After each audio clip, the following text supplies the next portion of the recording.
setelah kita melihat bagaimana kehidupan dalam perjanjian dengan Allah selalu mencakup ketiga dinamika berupa kebaikan dan kemurahan ilahi, kesetiaan manusia, dan konsekuensi-konsekuensi, kita akan melanjutkan kepada topik terakhir, umat perjanjian. Siapakah umat perjanjian Allah? Siapakah yang tercakup dan tidak tercakup di dalam perjanjian-perjanjian ilahi? Bagaimanakah relasi antara umat yang beragam ini dengan dinamika-dinamika perjanjian Allah?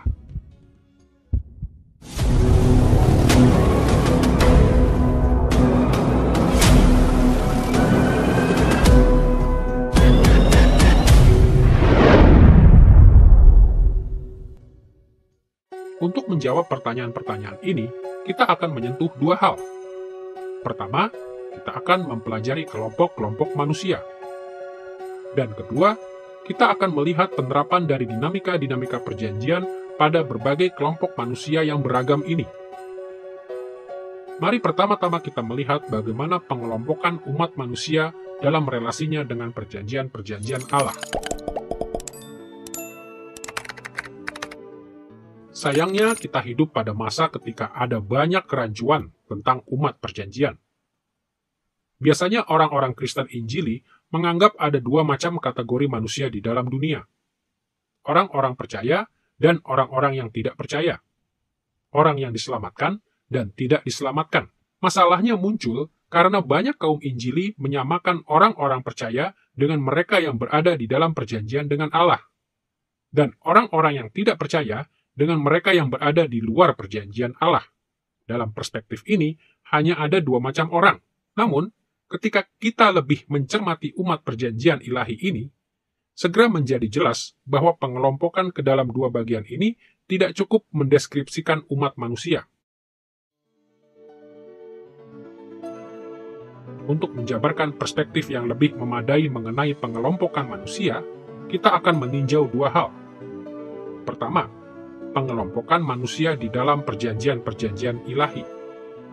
Dan kedua, pembagian antara mereka yang tercakup dan mereka yang tidak tercakup dalam perjanjian-perjanjian ilahi.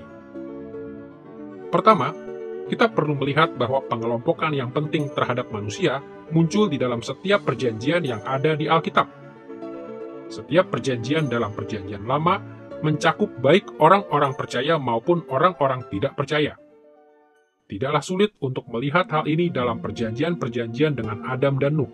Keduanya disebut perjanjian universal, persis karena semua orang, entah orang percaya maupun orang-orang tidak percaya, terikat kepada Allah oleh perjanjian-perjanjian ini. Prinsip-prinsip mendasar yang ditegakkan dalam perjanjian Adam berlaku bagi mereka yang memiliki iman yang menyelamatkan dan mereka yang tidak memilikinya. Janji stabilitas dalam alam dalam perjanjian Nuh berlaku bagi orang-orang percaya dan orang-orang tidak percaya. Maka selama sejarah purba, ada dua macam orang di dunia. Orang-orang percaya sejati yang berada dalam perjanjian dengan Allah, dan orang-orang tidak percaya yang juga berada di dalam perjanjian dengan Allah. Situasi yang mirip juga berlaku bagi perjanjian-perjanjian nasional dengan Abraham, Musa, dan Daud. Masing-masing perjanjian ini juga mencakup orang-orang percaya dan orang-orang tidak percaya. Sebagaimana perjanjian lama menegaskan, selama berabad-abad, mayoritas Israel membuktikan diri sebagai orang-orang tidak percaya, sekalipun mereka terikat dalam perjanjian dengan Allah. Di dalam seluruh bangsa sebagai umat perjanjian Allah, hanya sebagian yang sungguh-sungguh percaya dan diselamatkan secara kekal dari dosa-dosa mereka. Jadi perjanjian-perjanjian nasional Israel mencakup baik orang-orang percaya maupun orang-orang tidak percaya. Dengan demikian, umat dari perjanjian-perjanjian nasional dengan Israel sangat mirip dengan umat dari perjanjian-perjanjian universal dengan Adam dan Nuh. Ketika kita mempertimbangkan umat perjanjian dalam kaitannya dengan perjanjian yang baru, muncul kerumitan yang lain. Janji dari perjanjian yang baru adalah bahwa pada suatu saat, setiap orang di dalamnya akan merupakan orang percaya yang sejati. Dengarkan bagaimana Yeremia menekankan fakta ini dalam Yeremia pasal 31 ayat 34 berikut. Dan tidak usah lagi orang mengajar sesamanya atau mengajar saudaranya dengan mengatakan, kenalilah Tuhan. Sebab mereka semua besar kecil akan mengenal aku. Demikianlah firman Tuhan, sebab aku akan mengampuni kesalahan mereka dan tidak lagi mengingat dosa-dosa mereka. Pengharapan dari perjanjian yang baru adalah bahwa umat Allah akan sepenuhnya ditebus dari dosa. Setiap orang mengenal Tuhan tanpa terkecuali. Namun, sekalipun ini adalah tujuan akhir dari perjanjian yang baru, kita harus ingat sekali lagi bahwa kerajaan Allah dalam perjanjian yang baru digenapi dalam 3 fase. Kerajaan ini diinaugurasi pada kedatangan Kristus yang pertama, lalu dilanjutkan saat ini di dalam gereja, dan akan mencapai penyempurnaannya ketika Kristus datang kembali dalam kemuliaan. Dengan kata lain, pengharapan perjanjian yang baru tidak terwujud secara tiba-tiba atau sekaligus ketika Kristus datang pertama kali ke bumi. Sampai Kristus datang kembali untuk membawa keselamatan penuh, ada orang-orang percaya dan orang-orang tidak percaya dalam perjanjian yang baru. Di satu sisi, umat perjanjian yang baru mencakup pria dan wanita yang telah menyatakan iman yang menyelamatkan dalam Kristus. Apakah mereka adalah orang Yahudi atau orang bukan Yahudi, mereka adalah orang-orang percaya yang sejati, yang dibeli dengan darah Kristus dan secara kekal dibenarkan oleh iman. Di sisi lain, umat perjanjian yang baru juga mencakup orang Yahudi dan bukan Yahudi yang bukan orang-orang percaya sejati, tetapi yang telah mengalami sebagian berkat perjanjian yang baru, sekalipun mereka tidak memiliki iman yang menyelamatkan.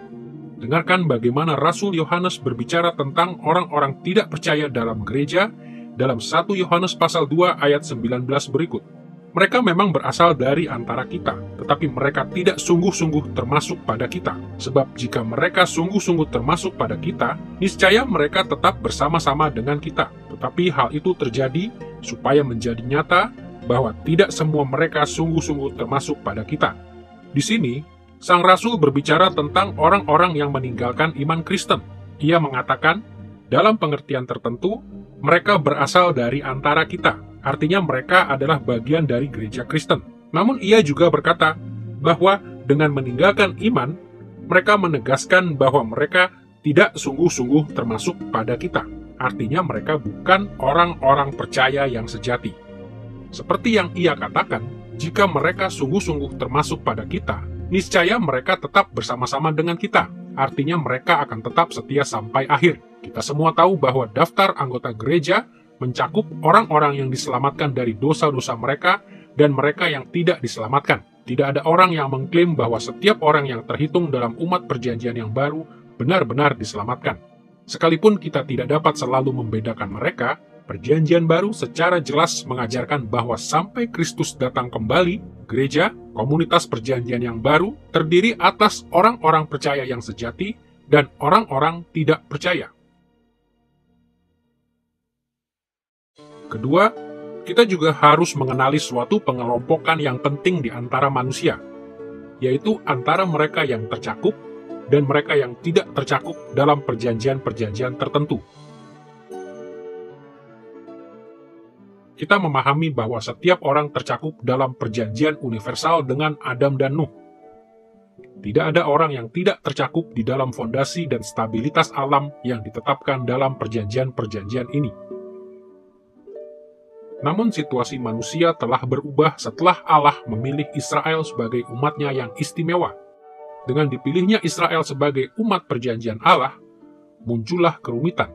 Kita telah melihat bahwa perjanjian dengan Abraham, Musa, dan Daud mencakup baik orang-orang percaya maupun orang-orang tidak percaya.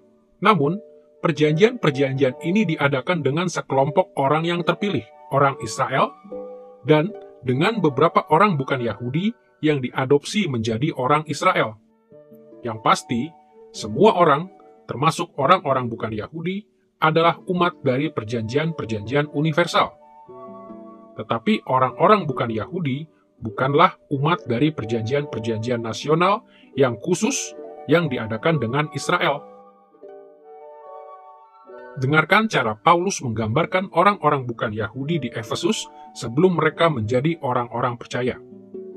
Dalam Efesus pasal 2 ayat 12, ia menulis, "Waktu itu, kamu tanpa Kristus, tidak termasuk kewargaan Israel dan tidak mendapat bagian dalam ketentuan-ketentuan yang dijanjikan, tanpa pengharapan dan tanpa Allah di dalam dunia.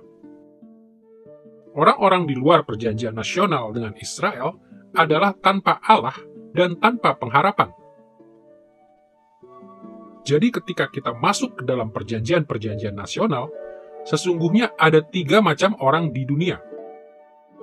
Mereka yang berada di dalam perjanjian Israel dengan Allah sebagai orang-orang percaya yang sejati, mereka yang berada di dalam perjanjian Israel dengan Allah sebagai orang-orang tidak percaya, dan mereka yang berada di luar perjanjian Israel.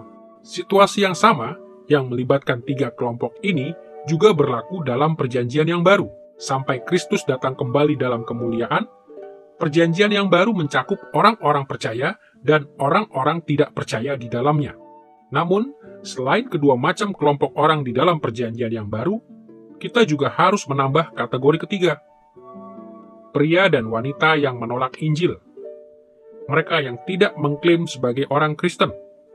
Mereka yang bukan bagian dari gereja. Mereka tidak tercakup dalam perjanjian yang baru. Jika selama periode perjanjian lama dari Israel nasional, mereka yang berada di luar perjanjian, terutama adalah orang-orang bukan Yahudi, sekarang setelah Kristus datang, mereka yang berada di luar perjanjian yang baru, mencakup baik orang Yahudi maupun orang bukan Yahudi yang tidak berbagian di dalam Kristus atau gerejanya.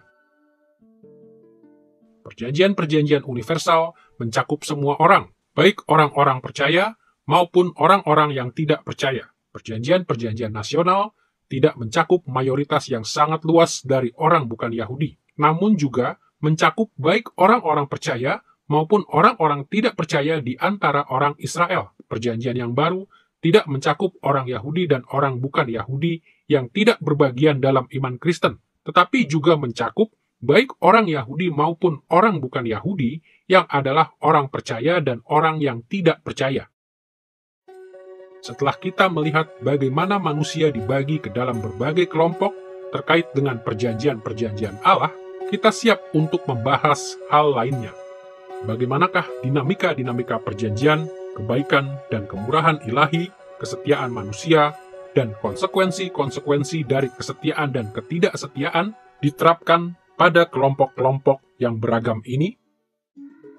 Ketika kita membaca perjanjian lama untuk berusaha memahami makna asalinya dan bagaimana menerapkannya di zaman kita, penting untuk mengingat bahwa orang Israel perjanjian lama yang pertama kali membaca perjanjian lama dan kita orang Kristen yang membacanya sekarang menghadapi pembagian yang sama berupa 3 pengelompokan terhadap umat manusia.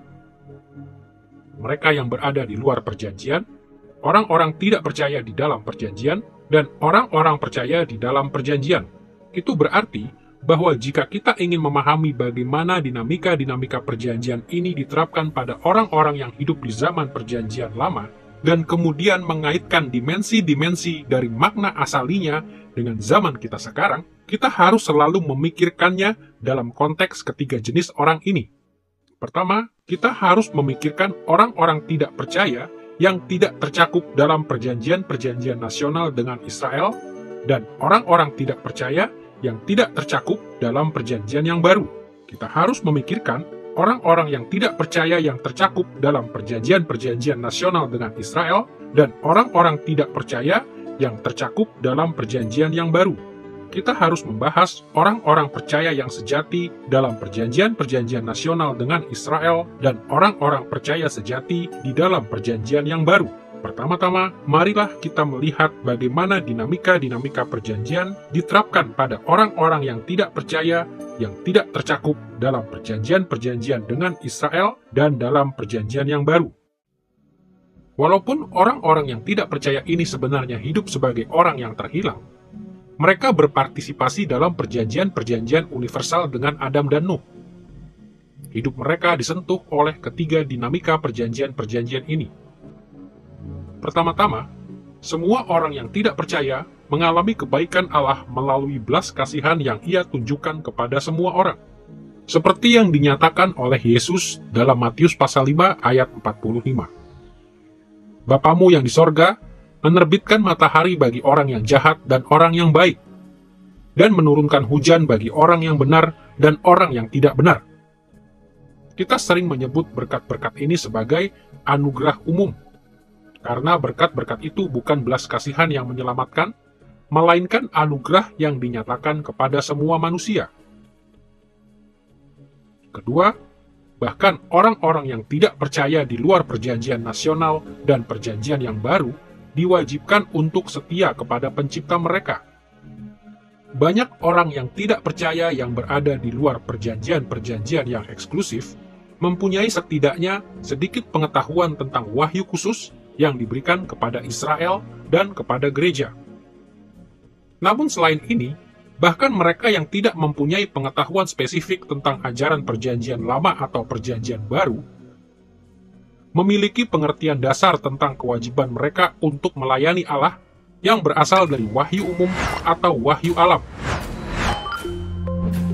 Seperti yang Paulus jelaskan dalam Roma pasal 1 ayat 20 berikut. Sebab apa yang tidak nampak daripadanya, yaitu kekuatannya yang kekal dan keilahiannya, dapat nampak kepada pikiran dari karyanya sejak dunia diciptakan, sehingga mereka tidak dapat berdalih. Jadi bahkan orang-orang yang tidak percaya di luar perjanjian dengan Israel dan di luar perjanjian yang baru, memiliki kewajiban dasar untuk menyembah dan melayani pencipta mereka. Yang ketiga, orang-orang yang tidak percaya di luar perjanjian nasional dan perjanjian yang baru, mengalami konsekuensi-konsekuensi untuk tindakan-tindakan mereka.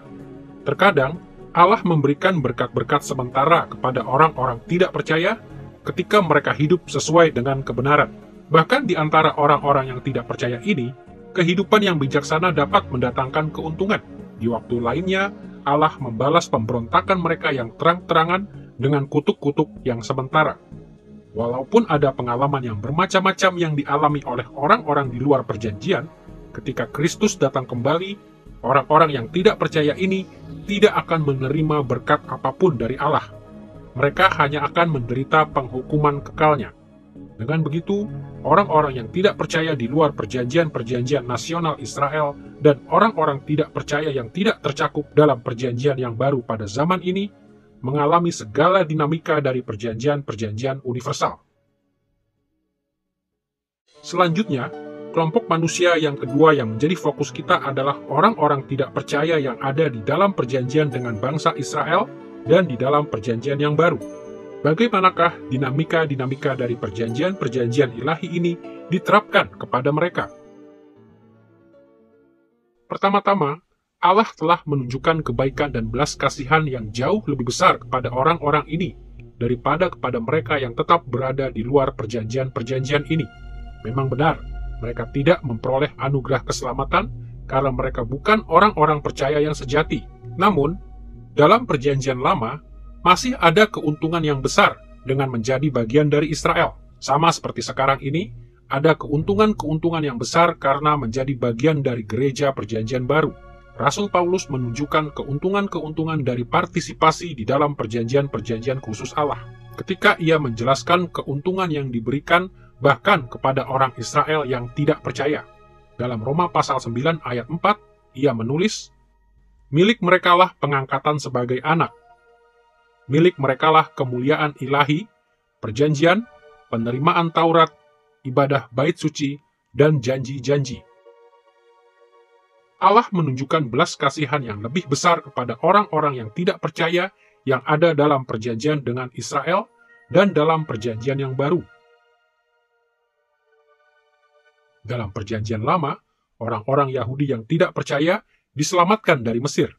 Mereka menerima hukum Allah yang penuh anugerah di Sinai. Mereka menaklukkan tanah perjanjian.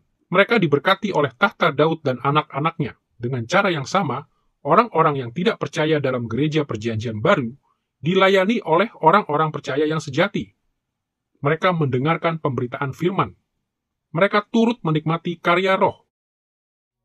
Kedua, bersamaan dengan diterimanya keuntungan-keuntungan ini karena berada dalam perjanjian, orang-orang tidak percaya di dalam perjanjian-perjanjian nasional dan dalam perjanjian yang baru menerima tuntutan-tuntutan kesetiaan yang lebih besar. Mereka telah menerima pengetahuan yang lebih banyak tentang kehendak Allah dibandingkan dengan orang-orang tidak percaya yang tidak tercakup dalam perjanjian-perjanjian ini. Oleh karena itu, mereka dituntut untuk menunjukkan ketaatan dan pelayanan yang bahkan lebih besar lagi, seperti yang dijelaskan Yesus dalam Lukas pasal 12 ayat 48 berikut. Setiap orang yang kepadanya banyak diberi, daripadanya akan banyak dituntut. Mereka yang mendengarkan kebenaran firman Allah, mereka yang mengenal jalan-jalannya, memiliki tanggung jawab untuk setia kepadanya. Yang ketiga, orang-orang tidak percaya dalam perjanjian-perjanjian nasional dan perjanjian yang baru juga mengalami konsekuensi-konsekuensi untuk kesetiaan dan ketidaksetiaan mereka. Di satu sisi, mereka mengalami lebih banyak berkat dan kutuk dalam kehidupan ini, serta banyak berkat dan kutuk sementara yang beragam. Namun di sisi lain, ketika Kristus datang kembali, orang-orang tidak percaya di dalam perjanjian dengan Allah hanya memiliki satu hal yang dapat diharapkan: kutuk yang kekal, penghakiman kekal. Karena mereka tidak mempercayai janji-janji Allah dalam Kristus, mereka tetap terhilang dalam dosa dan ditentukan untuk menerima hukuman kekal. Penulis kitab Ibrani memberi peringatan tentang bertambahnya penghakiman kekal yang akan diterima oleh orang-orang tidak percaya dalam perjanjian yang baru. Dalam Ibrani pasal 10 ayat 28-29, ia menulis perkataan ini. Jika ada orang yang menolak hukum Musa, ia dihukum mati tanpa belas kasihan. Betapa lebih beratnya hukuman yang harus dijatuhkan atas dia yang menginjak-injak anak Allah, yang menganggap najis darah perjanjian yang menguduskannya, dan yang menghina roh kasih karunia.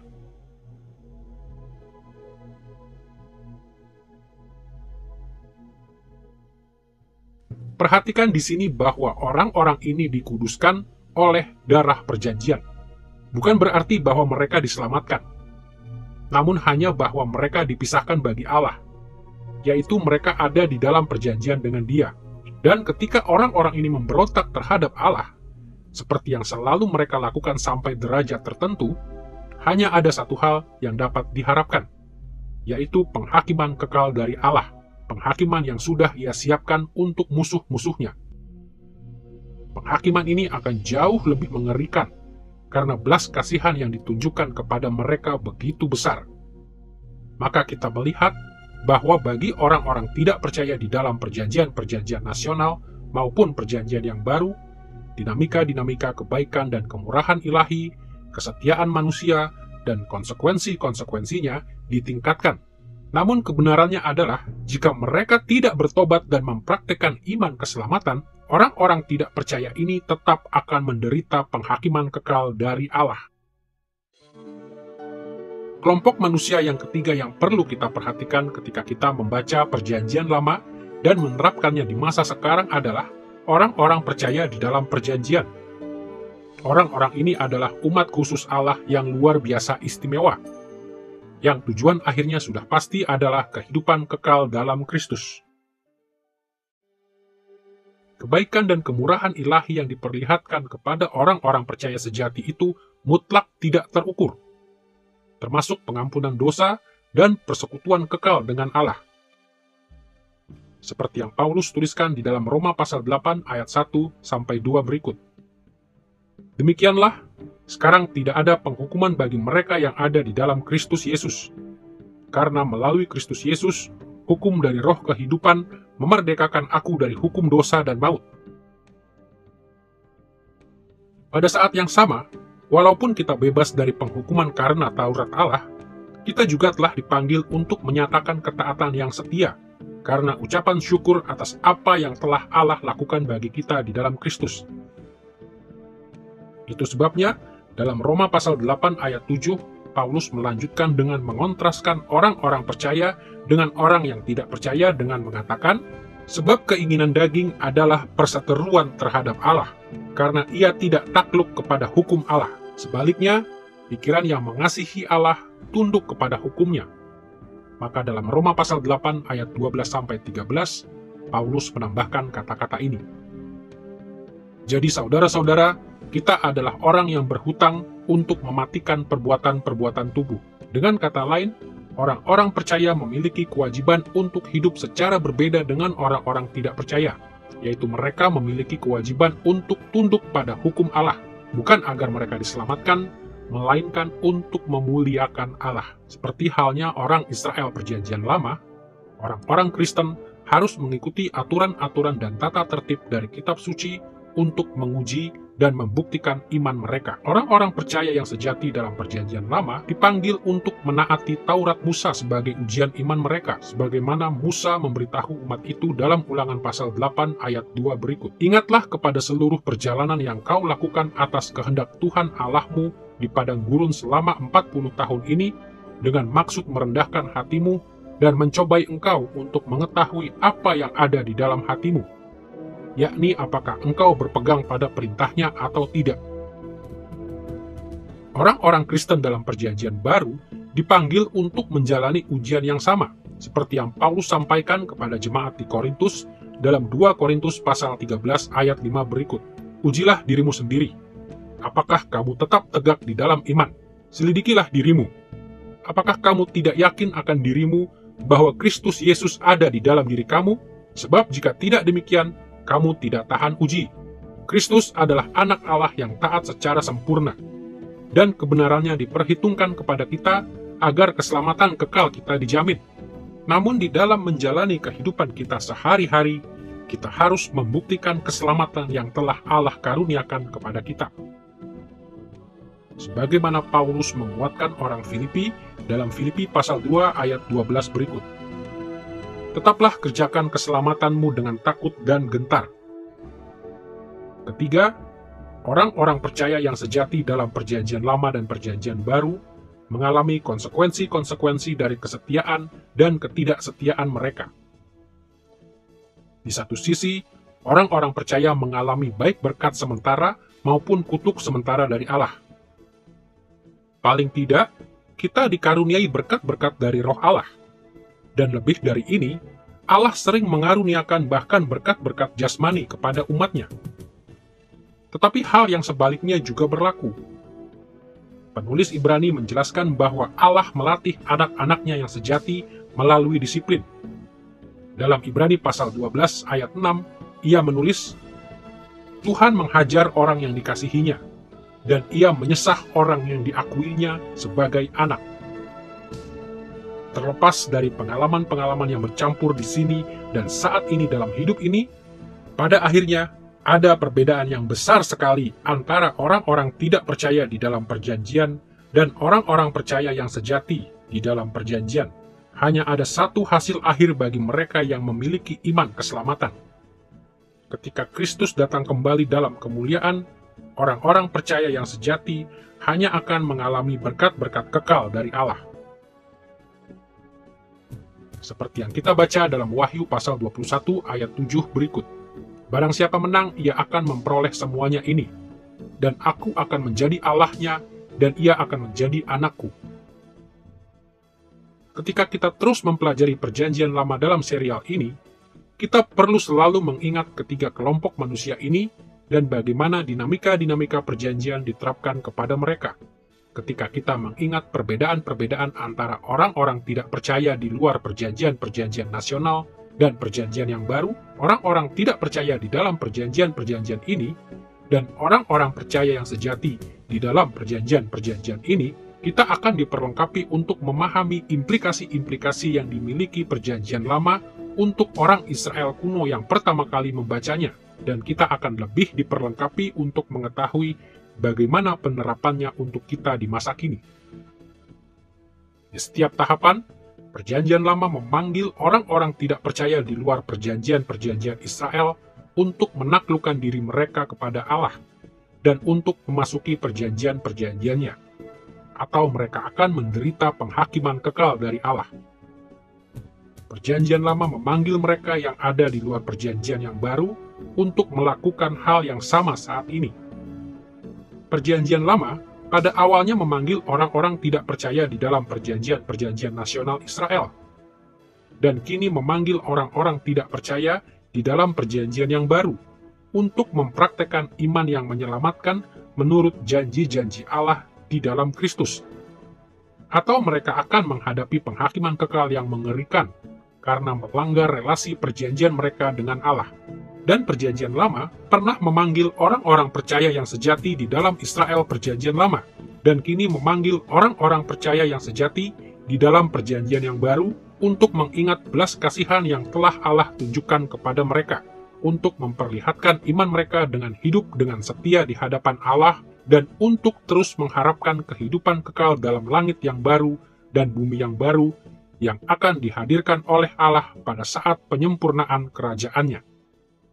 Ketika kita mengingat bagaimana dinamika-dinamika perjanjian diterapkan pada setiap jenis orang yang hidup pada masa kini, kita bisa melihat bagaimana kita harus menerapkan perjanjian lama dalam kehidupan kita sendiri dan dalam kehidupan orang-orang di sekitar kita.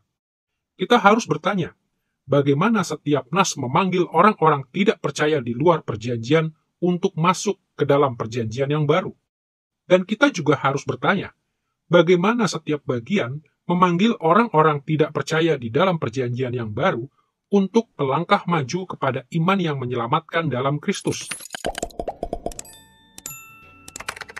Kita telah mempelajari bahwa Allah menjalankan administrasi kerajaannya melalui kesepakatan perjanjian. Kita juga telah mempelajari bagaimana setiap perjanjian di dalam perjanjian lama menekankan hal-hal tertentu yang dituntut oleh kerajaan tersebut pada tahapan-tahapan yang berbeda dalam sejarahnya.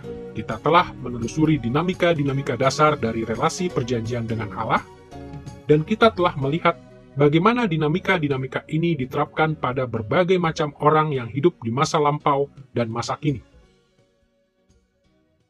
Kita akan berulang kali kembali kepada tema-tema perjanjian ilahi.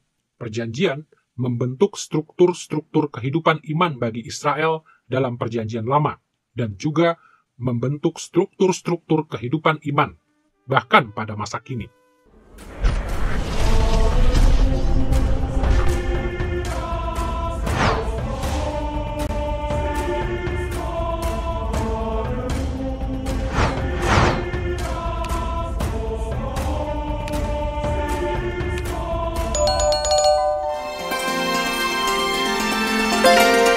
I believe in God the Father Almighty, maker of heaven and earth. I believe in Jesus Christ, His only Son, our Lord, who was conceived by the Holy Spirit and born of the Virgin Mary. He suffered under Pontius Pilate, was crucified, died, and was buried. He descended into hell. The third day he rose again from the dead. He ascended into heaven and is seated at the right hand of God the Father Almighty. From there he will come to judge the living and the dead. I believe in the Holy Spirit, the Holy Catholic Church, the communion of saints, the forgiveness of sins, the resurrection of the body, and the life everlasting. Amen.